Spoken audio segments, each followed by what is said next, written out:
Hello, YouTubers. Joe Kersey here on Sunday, July 20th, 2014 at 13:30, 13:35 in the afternoon, Eastern Daylight Time.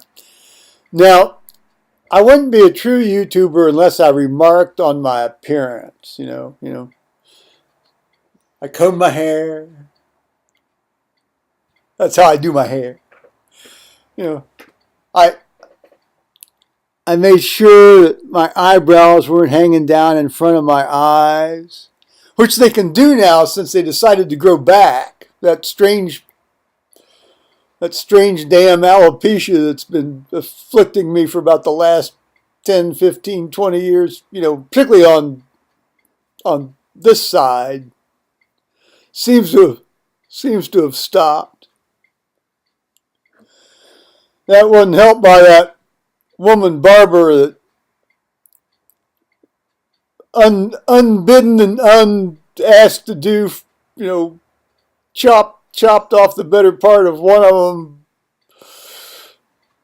the day before my son's wedding.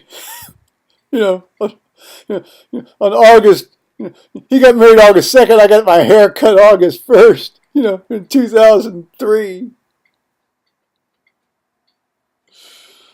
Boy, I would have liked to have creamed her and decked her for doing that. But the underlying problem is this odd autoimmune alopecia that I've got it other places too. Bet you'd like to know that. Um, and of course, I've got my, and I thought, well, maybe I should put on my nice T-shirt under this. And I got thinking, no, screw it. This is who I am. This is how I look. Too bad. Tough. You don't like it? There it is. So, click, click, click, click, click. You can hear them clicking off. I'm losing subscribers. I'm up to 44 now, which is amazing to me. And I'm glad that many people have taken an interest. Well, to move along, this being Sunday, I decided, I thought, well, should I go to 10:30 service or 8 o'clock service? And I went to 8 o'clock service. But the appeal of the 10:30 service was our organist, our organist that we had just before the current organist, excuse me, was going to fill in for our current organist for a couple, 3 weeks. And while both of them are splendid technicians, in terms of playing, this fella would do, well, it's hard to tell, perhaps somewhat more challenging material. But in any case, it's always good to hear somebody different on the console up there from time to time. And plus, a friend of his and the fellow's wife were visiting from Connecticut, where this man had directed a choir in a Methodist church up there for several years before he, at the same time he was teaching music in schools, but at the same time he was a music director in various church choirs around the city, and then he retired, and then he moved to Delaware. So they were having a visit, and this guy, apparently the man is a very good tenor, and he was going to do a solo during communion at the 10:30 service. And I thought, well, I'd really like to hear that, but I thought I don't really want to sit around till 9:40 to drive up to church. I just when you wake up at 5, just get on with the day. So I got on with the day and went to 8 o'clock service. Now I'm going to tell you right now, They must have thought there was a heat wave in that church because they had the air conditioning turned up. See, that's interesting. When you talk about air conditioning, when you turn it up, does that mean the temperature goes down? Or when you turn it down, does that mean the temperature goes down? Or when you turn it down, does that mean the temperature goes up? I mean, it's hard to tell, and I mean, it's interesting terminology. It's applying, air. We know what we mean when we say turn the heat up because it gets hotter. Turn the heat down, it gets cooler. But boy, it was cold. Now I rarely wear shorts to church. I might do it maybe. I think I've done it maybe 4 or 5 times in the last 20 years, 19 years, and. I thought, well, I'll just wear shorts today, and I'll put on my wool shirt, my green wool shirt, which you've seen now nearly hundreds of times, and but I didn't wear anything else. I didn't wear that little vesty thing, and I certainly didn't wear this over it, but I've got on now, which I should have done because my word, it was cold in there. I mean, I'm sitting. I was like this. I mean, I really was like this. I was vibrating. Pretty much involuntarily. I mean, that's like, that's how your body keeps your heat up, your temperature. And Roseanne, our priest, while our rector's on sabbatical. Well, one of our 2 priests, while our rector's on sabbatical. She says, I don't know how to change the temperature. So it was like the old joke, you walk in, in the wintertime somewhere and you go, is it cold enough for you?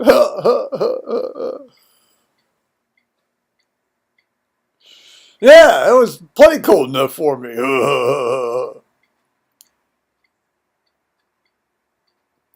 Well, on to the more meaty part of today's topic. Excuse me. Today's gospel was the parable of the wheat and the tares, which I guess in some newer versions is now called the parable of the wheat and the weeds. And it's in Matthew 13. There's so many of those kingdom of heaven parables are, and there's a whole stretch of them.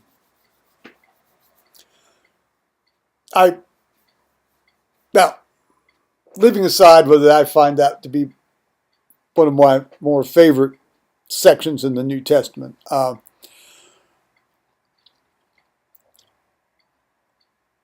Roseanne gave a great sermon on this. She pointed out a couple of things.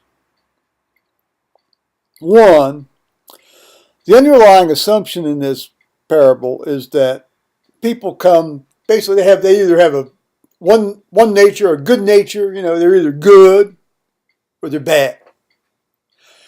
In the ancient world, that was sort of assumed to be the case. You either were one way or the other. And there wasn't much chance of redemption or change or moving from one group to the other. Which is an interesting idea. I think that was, from what I've read, I think that's probably was, pretty much the case. Of course, you're always going to have a few outliers, free thinkers that might want to challenge certain received ideas.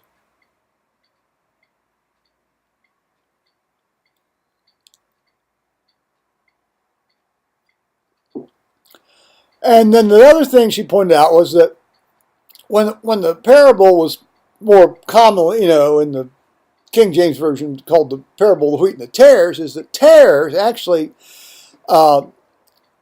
in Greek, refers to a specific type of, there's a family of weeds, a specific family of weeds. And apparently, these weeds are such that their roots intertwine with surrounding plants' roots, and essentially deprive them of nourishment, or hog their nourishment and that sort of thing. But the other thing that happens is that when these come up, they're relatively indistinguishable from wheat. Oh, go away, fly. And so when they come up alongside the wheat, it takes a very well-trained eye to see which. See, notice I didn't use the word discern. I didn't use that word. To see which is indeed wheat and which is indeed, the plant that belongs to the family called tares, or the group of plants that was called tares at that time. I thought that was just fascinating, because it then allowed her to go into her larger point, is that when we're surrounded by people, we have to interact with people, and some are relatively decent, good people. Of course, they all have their faults and flaws, and and some of them are less than good and decent, and some are flat out just evil. You run into a couple, three of those every now and again. I mean, it's I think in a lifetime you might run into 3 or 4. I mean, truly, stone cold evil people. But she also points out that, as the parable points out, that's not really up for us to make, it's not up to us to make that call.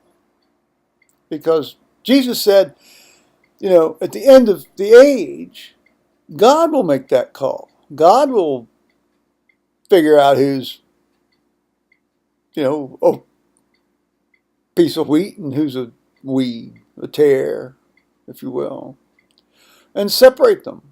I mean, that's when that will happen. That's when that sort of decisive break or separation or culling or thinning of the herd or whatever, will take place. And says it's really not up to us to do that. And of course, what she was speaking to was the tendency in people's day-to-day life to make judgment calls about fellow human beings. Well, I mean, I don't think you can move through the day without making certain amounts of judgment calls about pretty much anything. But this got me to thinking about, me and my behavior, and particularly as was sort of recently pointed out to me. But, it was a legitimate point, that I tend to hasten to pull the pin on folks from time to time, and I always have done. I think that's one reason why I did as well as I did. But I also know that left a certain amount of wreckage along the way.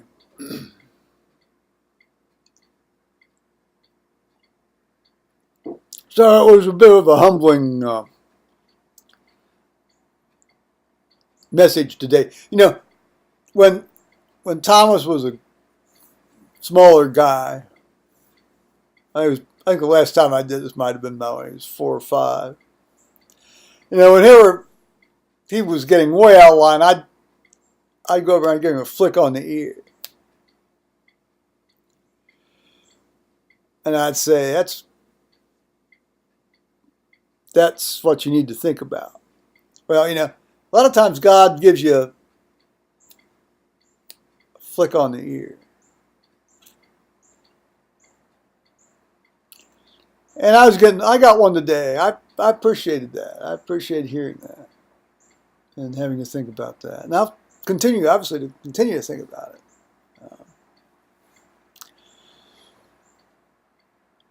So that was today's. Meanwhile, we got to hear the great thing about Jacob there and the dream and the ladder and going up and down and up and down and up and down. And, excuse me. She tied that in by saying that here's Jacob suddenly realizing that God's right next door, right next to him. I mean, God's right next to him. And not far away, and that in our, the tie down of the gospel, sort of in our quasi agricultural dilemmas and gardening dilemmas about whether it's weeds or wheat or weeds or flowers or good folks, bad folks. God's right there. You don't need to stew about it. No, this individual preaches just, she is really good. And I didn't have to hear one story about a TV show. I didn't have to hear one story about some,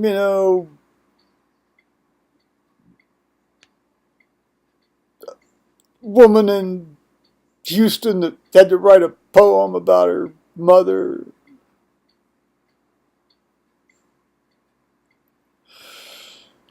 As we all know that our current incumbent likes to do.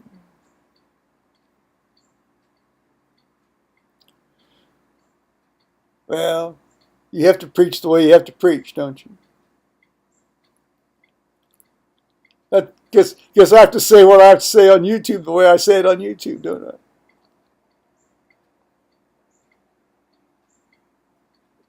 Well, it's a lot of fun nonetheless.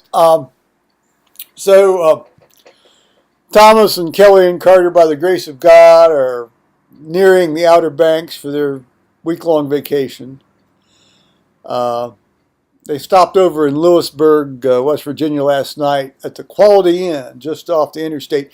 Apparently they're taking sort of I-64 over and then down, which actually makes sense. It's probably a little shorter route. I'm not so sure it'd be a faster route, but it's a bit shorter.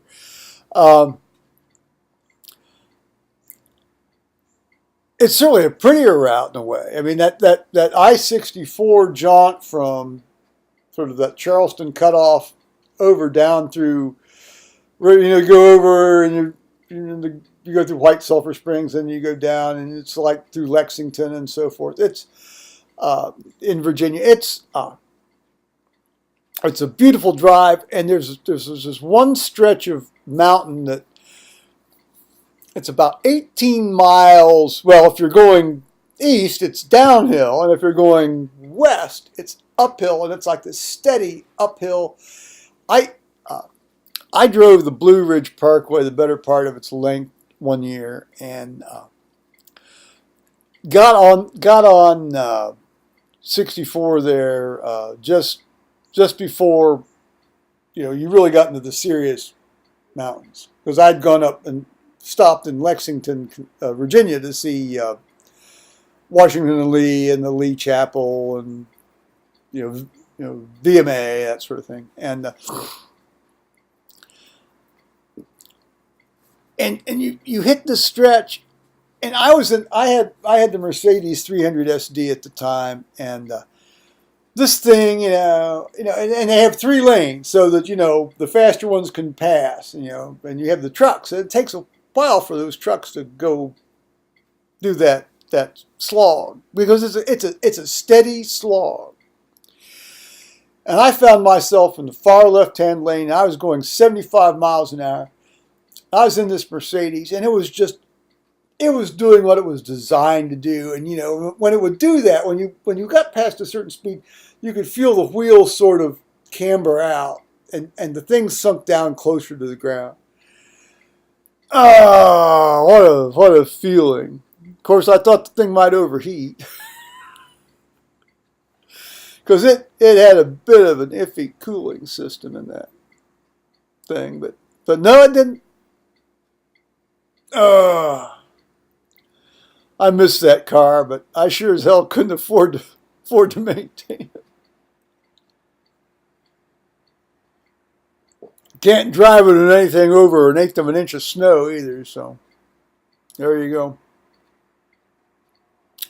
Well, after a certain mixed bag of reminiscences, theology, and a little bit of YouTube satire, I think I'm going to say bye-bye, YouTubers.